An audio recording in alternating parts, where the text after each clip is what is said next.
Shalom saudara, Bapak Ibu yang terkasih di dalam Tuhan. Sebelum kita merenungkan firman Tuhan pada saat ini, saya mengajak Anda untuk berdoa bersama dengan saya. Marilah kita berdoa. Tuhan Allah kami yang hidup, yang kami sembah, Yesus Kristus Tuhan kami. Pada saat ini Tuhan, kami bersatu hati untuk berdoa dan menyerahkan segenap hidup kami. Terlebih pada saat ini, kami rindu untuk merenungkan firman-Mu. Biarlah firman-Mu ini Tuhan, sungguh menguatkan setiap kami, meneguhkan iman kami, dan membawa kami kepada pengenalan akan Allah lebih dalam lagi. Terima kasih Tuhan. Dengan penuh ucapan syukur, kami siap untuk merenungkan firman-Mu. Haleluya. Amin. Saudara yang terkasih, saya mengutip untuk renungan pada saat ini adalah dari Mazmur 139 ayat 13 sampai 16.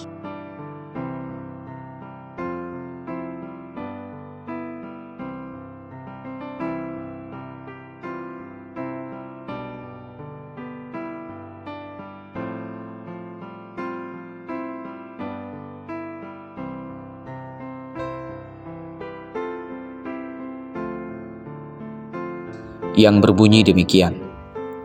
Sebab Engkaulah yang membentuk buah pinggangku, menenun aku dalam kandungan ibuku. Aku bersyukur kepadamu oleh karena kejadianku dahsyat dan ajaib.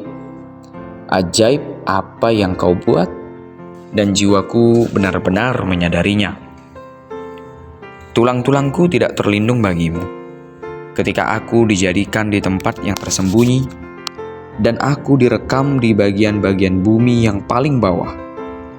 Matamu melihat selagi aku bakal anak, dan dalam kitab-Mu semuanya tertulis hari-hari yang akan dibentuk, sebelum ada satu pun daripadanya. Saudara, kata dahsyat dan ajaib selalu dipergunakan untuk menjelaskan hal yang tidak biasa. Jika hal tersebut kita sebut ajaib, berarti sesuatu hal itu ganjil atau aneh. Yang namanya ganjil atau aneh, sudah pasti hal itu tidak seperti biasanya. Dan kita sering menyebut hal semacam itu dengan sebutan luar biasa. Demikianlah arti dari kedua kata dahsyat dan ajaib, yang kemudian kita simpulkan dengan satu kata, yakni luar biasa. Jika kita berbicara tentang kata dahsyat dan ajaib, maka orang pada lazimnya akan menghubungkan hal itu kepada perkara kesembuhan, bencana alam, peperangan, kemenangan, dan sebagainya.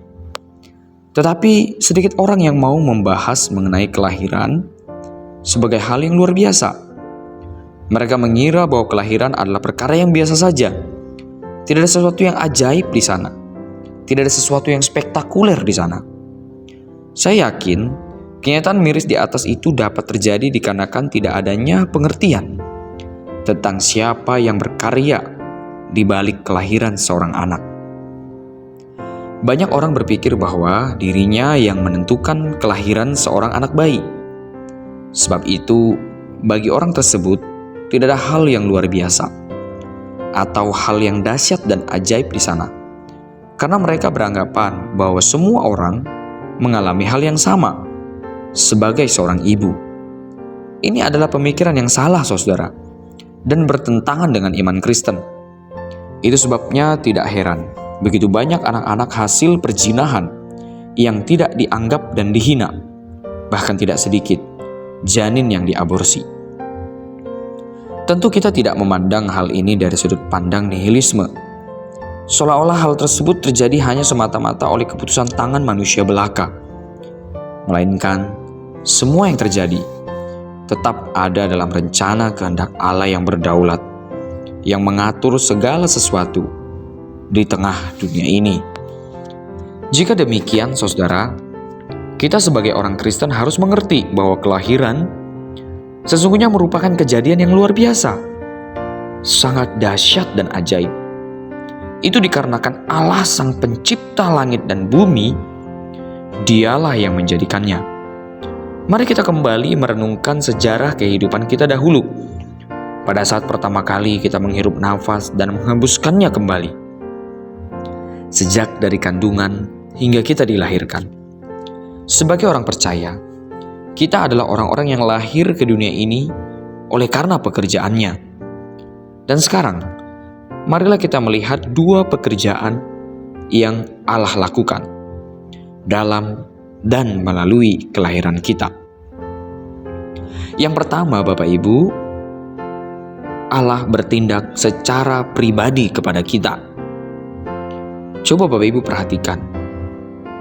Tindakan Allah atas hidup orang percaya merupakan tindakannya secara pribadi. Artinya ia bertindak atas hidup kita, mulai dari hal terkecil hingga yang terbesar, tanpa terkecuali. Pada saat kita masih di dalam kandungan ibu, dikatakan bahwa buah pinggang kita dibentuk dan ditenun. Tulang-tulang kita juga tidak luput dari tenunan tangan Allah. Kenyataan ini merupakan tindakan Allah di dalam tempat yang tersembunyi, yang tak bisa dilihat dengan kasat mata oleh manusia. Mari kita melihat apa yang dikatakan oleh pemazmur. Sebab Engkaulah yang membentuk buah pinggangku, menenun aku dalam kandungan ibuku. Di sini pemazmur Daud menyadari tentang kemahadiran Allah yang tak bisa ia elak. Bahkan bukan hanya kehadirannya, tapi kehadirannya yang bekerja dalam kehidupannya. Dari sejak dalam kandungan ibunya, hingga pada saat ia lahir, dan sampai pada saat dia menuliskan mazmur tersebut. Saudara, ini merupakan pengakuan Daud yang begitu indah dan tak bisa diganggu-gugat oleh siapapun. Sebab kemahadiran Allah adalah perkara yang tak bisa kita elakkan. Melanjutkan hal yang ingin kita bahas di sini, perihal Allah bertindak secara pribadi itu merupakan hal yang Daud sadari. Ia menyadari bahwa Allah bertindak untuk membuat dia ada dari sejak dalam kandungan ibunya. Oleh karena itu, jangan pernah kita mengira bahwa Allah hanya bertindak atas kehidupan kita hanya pada saat kita menjadi percaya, melainkan dari sejak kita berada di dalam kandungan ibu kita, bahkan jauh dari itu, sebelum segala sesuatu ada. Ini merupakan doktrin yang harus diingat, saudara. Jika tidak, kita tidak akan pernah sungguh-sungguh dapat meresapi serta menghayati betapa dalamnya kasih dan penyertaan Allah atas kehidupan kita. Jadi, saat seorang anak bayi berada dalam kandungan, sesungguhnya di sana Allah menenunnya, membentuk ia, dan menjaganya, hingga ia menjadi seorang anak manusia yang lahir dan melihat dunia, serta hidup dalam dunia untuk memuliakan Allah. Hal ini harus disadari, bahwa kita ada di tengah dunia ini adalah oleh karena pekerjaan Allah. Hal kedua yang Allah kerjakan di dalam kelahiran adalah Allah mempersiapkan hari-hari setelah kelahiran kita. Saudara, jika poin sebelumnya adalah pembahasan tentang tindakan Allah pada saat seorang anak masih berada di dalam kandungan, kini kita melanjutkan pembahasan mengenai tindakan Allah dalam mempersiapkan masa depan setelah kelahiran. Dikatakan, matamu melihat selagi aku bakal anak. Ini adalah tindakan Allah selama di dalam kandungan. Namun dilanjutkan, dalam kitabmu semuanya tertulis hari-hari yang akan dibentuk sebelum ada satupun daripadanya.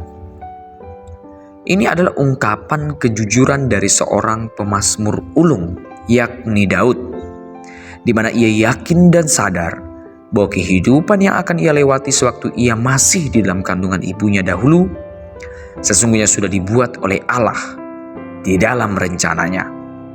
Meskipun hari-hari itu belum ada dan belum terjadi. Ini merupakan hal yang penting agar kita mengerti betapa berharganya kelahiran seseorang. Mungkin itu adalah adik kita, anak kita, atau bahkan diri kita sendiri. Kehadiran kita bukan karena kebetulan, melainkan rencana dari Allah. Bahkan hari-hari kita telah dirancangkan sedemikian rupa yang kemudian tergenapi di dalam kehidupan kita. Ini adalah doktrin kedaulatan Allah yang sangat indah untuk kita renungkan bersama. Jika demikian, saudara, mungkinkah ada sesuatu di dalam kehidupan kita ini yang tersembunyi di matanya? Jawabannya adalah tentu tidak. Karena kelahiran seseorang saja adalah merupakan karya Allah sepenuhnya. Apalagi segala yang terjadi kemudian. Oleh karena itu, seharusnya kita seperti Daud yang berkata di ayat ke-14, "Aku bersyukur kepadamu oleh karena kejadianku dahsyat dan ajaib. Ajaib apa yang kau buat, dan jiwaku benar-benar menyadarinya." Bersyukurlah kepada Allah oleh karena kejadian kita itu dahsyat dan ajaib. Sampai di sini renungan kita pada saat ini. Marilah kita dengan sungguh percaya kepada Allah bahwa kita sepenuhnya di dalam rencananya, di dalam kehendaknya, dan sesungguhnya kelahiran kita adalah rencana Allah yang sempurna. Tuhan Yesus memberkati. Shalom.